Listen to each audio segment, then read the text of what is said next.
number 257. Why is Holy Communion a pledge of future glory?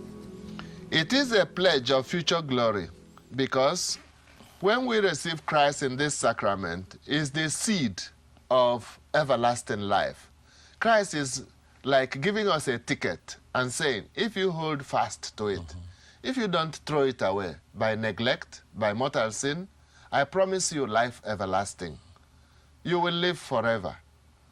He said to the Jews, do not labor for the bread that perishes, but labor for the bread the Son of Man will give you. Yes. Your fathers ate manna in the desert and are dead. He who eats this bread that I will give will live forever. And the bread that I shall give is my body for the life of the world. Could he be clearer? Right. Yeah, you can see the, well, also the dimension that we're talking about eternity, and there's no equality in heaven. Again, we get back to that principle. Most people just like to squeak into heaven and into the reality that there's different degrees of happiness in heaven, just like when you take a small shot glass and fill it up with water, it's full, but it's much smaller than if I took this glass and filled it up, and it's still, this is smaller than a gallon of water. So the capacity, every time we grow in sanctifying grace, we're increasing in our capacity to know, to love, and to glorify God for all eternity. Isn't that right? That is sound. That is so. And I think this gives us an incentive to be good. It does. That is also why the Church encourages us to take part at Mass every day and receive Christ every day.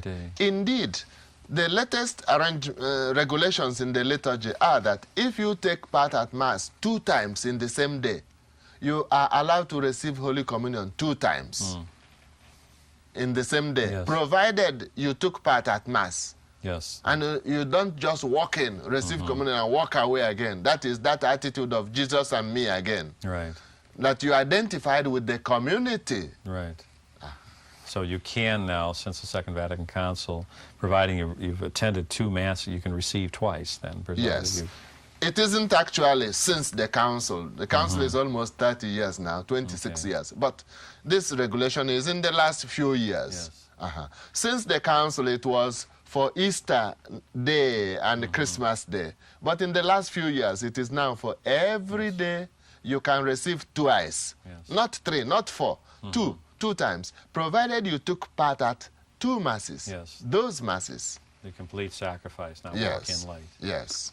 Well, God bless you. And all, well, there would be an exception. Suppose the Holy Eucharist were brought to a sick person dying or so, and the relatives around, then they could receive a second time. I see. In that case. In that case.